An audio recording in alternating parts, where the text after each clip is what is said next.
Athletes are hardwired to win. They train for years, push their bodies to the absolute limit, and sacrifice everything for a taste of glory. But sometimes they look at all that hard work, look at the rule book, and say, "Nah, I've got a better idea."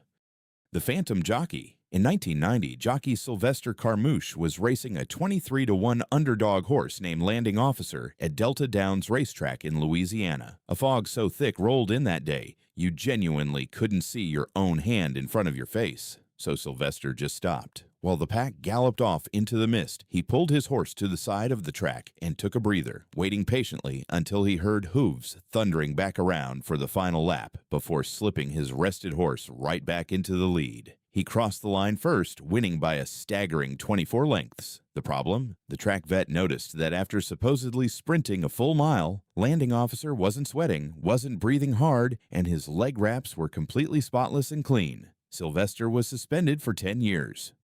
Literally, moving the goalposts. Moving the goalposts is usually just a metaphor for changing the rules midway. For Danish goalkeeper Kim Christensen, it was a literal, well-rehearsed pre-game strategy. In 2009, playing for IFK Gothenburg in Sweden, cameras caught him casually kicking the base of both goalposts inward before kickoff. Because the posts weren't bolted perfectly into the ground, his kicks actually shrank the goal's width by several centimeters without anyone in the stadium noticing anything. When confronted with the footage afterward, Christensen didn't even try to deny it. He simply shrugged and admitted he'd been doing this exact trick for years, ever since a friend on another team first gave him the tip during practice.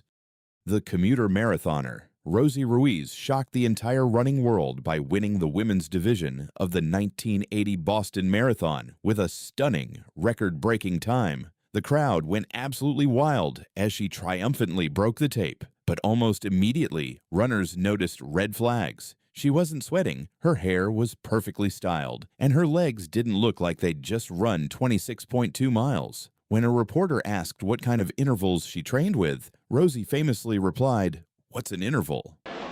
Have you been doing a lot of heavy intervals? Someone else asked me that, and I'm not sure what intervals are. What are they? Well, intervals The truth are came track out workouts that are fast. designed to She make jumped into the crowd near the finish line and jogged the final stretch after already being spotted riding the subway during an earlier qualifying race that same year. The Fake Fleet. In 1968, the Sunday Times organized the Golden Globe Race, a solo, non-stop competition to sail around the entire world without ever docking. Amateur sailor Donald Crowhurst entered, then quickly realized his leaking boat would likely kill him if he actually sailed into the Southern Ocean. So instead, he decided to just bob around quietly in the Atlantic Ocean for months. He kept radio silence, faked his logbooks, and radioed false coordinates to make the world believe he was setting genuine speed records. He planned to finish last so no one would check his logs, but his fake times were so fast, he accidentally became the favorite to win the entire race. The pressure eventually broke him, and his abandoned boat was found adrift weeks later. The joke shop Blood. Rugby is a famously tough sport, but the 2009 Bloodgate scandal was more theater than actual athletics. The Harlequins were losing a crucial match and desperately needed to sub their star kicker back on.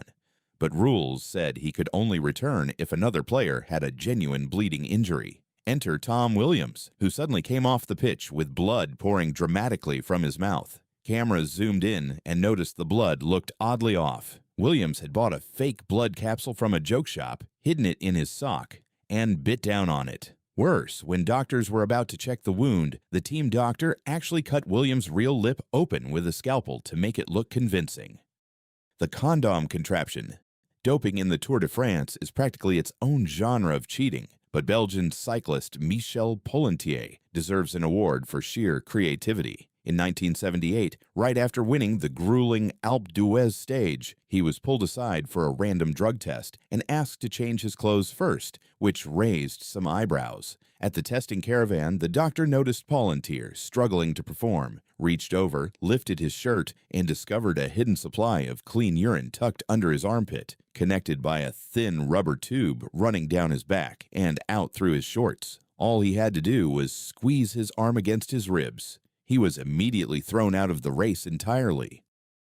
The hitchhiking gold medalist. Before Rosie Ruiz took the subway, there was Fred Lors. The 1904 Olympic Marathon in St. Louis was a logistical disaster, run entirely on dusty dirt roads in 90-degree heat, with barely any water stations along the way. At mile 9, Lors got terrible cramps, so he hitched a ride in his manager's car for 11 miles, waving cheerfully at spectators as he passed them by. When the car eventually broke down, he hopped out feeling better and jogged the rest of the way to the stadium. He crossed the finish line first and was about to receive gold from President Roosevelt's daughter when a spectator yelled that he'd ridden in a car. Lors just smiled and called it a practical joke. The healthy Paralympians. This is arguably the most villainous and calculated scandal on this entire list. At the 2000 Sydney Paralympics, the Spanish basketball team won gold in the intellectual disability category, dominating every single opponent they faced. Shortly after the podium ceremony, an investigative journalist who had secretly played on the team blew the whistle publicly to reporters. Out of 12 players, 10 had no qualifying disability at all. They were just amateur players who'd forged medical certificates to compete illegally. During one blowout game, the coach reportedly told them to intentionally play worse so the watching crowd wouldn't get suspicious. The entire team was stripped of their medals and banned from future competition. The magic button. At the 1976 Montreal Olympics, Soviet pentathlete Boris Onyshenko, a highly respected veteran competitor, was fencing head-to-head against the British team. In fencing, swords are wired electronically, so a legitimate hit properly registers as a point on the scoreboard. But the British athletes noticed something genuinely terrifying. Boris was scoring points even when his sword was clearly 3 feet away in thin air. Officials confiscated and dismantled his sword, discovering he'd hollowed out the grip and secretly wired in a hidden pressure-sensitive button disguised as ordinary leather. He could press it with his pinky finger to instantly fake a point. He was disqualified and kicked out of the Olympic Village, and British newspapers nicknamed him Disonishenko. The Porta Potty Twins. This plot genuinely sounds ripped straight out of a cartoon script. The Comrades Marathon in South Africa is a brutal 89-kilometer ultramarathon that tests even elite athletes to their limits. In 1999, unknown 19-year-old Sergio Motseneng shocked everyone by finishing 9th and taking home legitimate prize money. But veteran runners complained they never once saw him pass them anywhere along the course. A newspaper analyzed photos from different checkpoints, and things simply didn't add up. He wore a watch on his left wrist in the early hours of the race. Then a watch on his right wrist later on, and a scar on his shin had vanished. The truth, Sergio ran the first half, then swapped with his identical twin, Fika, hiding inside a roadside porta potty. A twin brother hiding in a porta potty. I told you these were all real. If you had to guess which of these 10 schemes took the most guts to actually pull off, drop your pick below, because I want to know. If you want more countdowns like this, hit subscribe and check out one of these videos next.